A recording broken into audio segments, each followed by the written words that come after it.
দিয়ে সাবানের মতো ইউজ করে ফেস ওয়াশ দিয়ে যেভাবে মুখ ধুই ওইভাবে ধুয়ে ফেলবেন।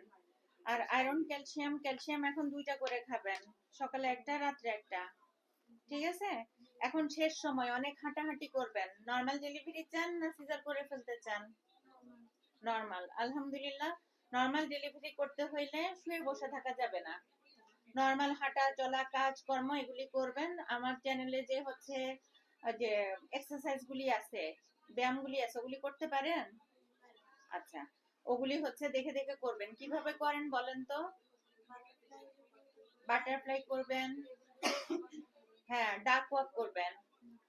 হুম, ডাক ওয়াক কোনটা ওখানে আছে? হ্যাঁ ডাক ওয়াকটা করবেন। খুব বেশি দরকার নেই, কারণ আপনার বাচ্চার পজিশন ভালো আছে, অন্যগুলা দরকার নেই। তাহলে যাতে পজিশনেই থাকে এবং হচ্ছে নিচের মধ্যে আটকায়, এজন্য হচ্ছে আপনাকে অনেক মানে ব্যায়ামগুলি ঠিক মতো করতে হবে, অনেক হাঁটা চলা করতে হবে, পানি বেশি করে খাবেন, নিচের অংশ পরিষ্কার রাখবেন। 7 থেকে 10 দিনের ভিতরে সেভ হয়ে যাবেন। মনে থাকবে?